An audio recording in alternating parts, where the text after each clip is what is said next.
Assalamualaikum warahmatullahi wabarakatuh. Nama saya Nur Akilah binti Husni dari kelas IC 201C. Pada hari ini saya akan memberikan tazkirah ringkas mengenai sebuah kisah tentang seorang serikandi yang sangat mulia, iaitu Rabi'atun Adawiyah. Rabi'atun Adawiyah adalah seorang wali Allah yang mengabdikan dirinya semata-mata kepada Allah.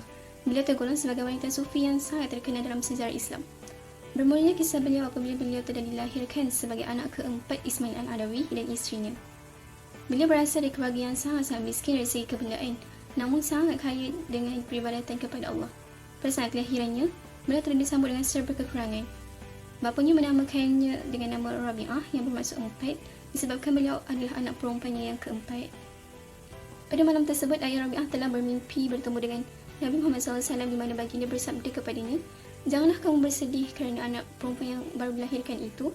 Ini kerana Rabi'ah kelak akan menjadi orang yang sangat tinggi darjatnya di sisi Allah dan Rasulnya, dan 70,000 daripada umatku mengharapkan syafaatnya di akhirat kelak." Beliau dan keluarganya hidup dalam kemiskinan, di mana bapanya hanya memiliki sebuah perahu kecil yang dijadikan mata pencariannya. Dan Rabi'ah sering kali mengikut bapanya keluar mencari rezeki. Sejak kecil juga, Rabi'ah sering memerhatikan bagaimana bapanya melakukan ibadah kepada Allah dengan membaca Al-Quran dan berzikir. Terdapat riwayat yang mengatakan bahawa ayahnya sering membaca 5 juzuk Al-Quran pada setiap hari setelah selesai solat Isya. Beliau telah melakukan amalan tersebut sebagaimana yang dilihat dan didengar daripada ayahnya. Secara tidak langsung, amal ibadah tersebut telah membentuk dirinya yang berakhlak mulia dan berfikiran matang. Rabi'ah seorang yang sangat tekun menghafal Al-Quran, dan diceritakan bahawa Rabi'ah telah menghafal 30 juz Al-Quran pada usia yang sangat muda, iaitu 10 tahun. Rabi'ah sering dibawa beribadat dan bermunajat oleh ayahnya sejak kecil di musolla berdekatan kota Basrah.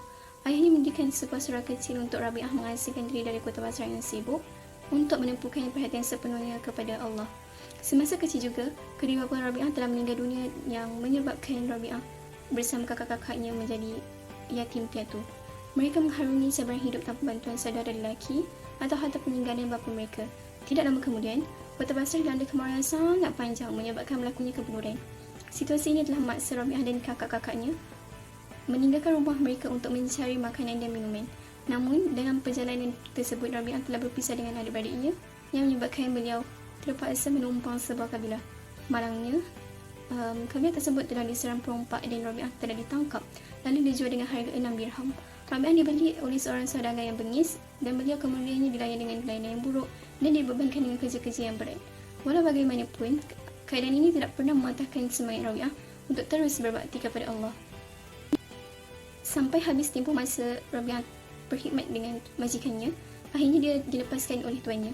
Bila pulang ke negeri kelahirannya, iaitu kota Basrah, Rabi'ah juga telah mempopularkan konsep mahabbah di kalangan ahli sufi, yang mana dibahagikan kepada 3, iaitu yang pertama adalah memeluk kepatuhan kepada Allah dan membenci sikap melawannya. Yang kedua adalah menyerahkan seluruh diri kepada yang dikasihi, dan yang ketiga adalah mengosongkan hati dari segala-galanya kecuali yang dikasihi. Kecintaan Rabi'ah terhadap Allah sukar digambarkan untuk ditafsirkan dengan kata-kata, tetapi dibuktikan melalui ibadah yang dilakukan secara berterusan. Semakin banyak ibadah seseorang hamba kepada Allah, semakin kuat cintanya kepada Allah, dan begitulah sebaliknya, semakin kuat cinta seseorang hamba kepada Allah, semakin kuat ibadahnya. Cinta Rabi'ah kepada Allah sebegitu kuat membelenggu hatinya, sehingga hatinya pun tidak mampu untuk berpaling kepada selain Allah. Selain itu, Rabi'ah terkenal dengan sifat zuhudnya. Rabi'ah lebih rela tinggal di rumah yang serba dhaif, bersolat di atas tikar, sembahyang yang usang, berwuduk dari sebuah bekas yang air yang sudah pecah, daripada meminta-minta atau menerima daripada bantuan orang lain, kerana baginya kemewahan itu akan mengganggu konsentrasinya untuk terus mencintai Allah, di samping rasa malunya untuk menerima dan pertolongan daripada yang lain selain Allah. Beliau menolak kehidupan dunia semata-mata kerana kecintaannya yang amat mendalam terhadap Allah SWT. Sifat Rabi'atun Adawiyah yang dapat kita contohi ialah yang pertama, sentiasa bersyukur kepada Allah atas segala nikmat yang diberikan. Kedua, bersikap zuhud dalam kehidupan. Dan ketiga, melazimi ibadah kepada Allah. Kesimpulannya, pengajaran yang dapat kita perolehi dari kisah Rabi'atun Adawiyah ialah ikhlasan kita dalam ibadah kepada Allah bukan hanya kerana inginkan syurga maupun takutkan neraka, tetapi kerana mengharapkan redha dan kasih sayang Allah semata-mata. Sekian saja dari saya. Sekian, terima kasih.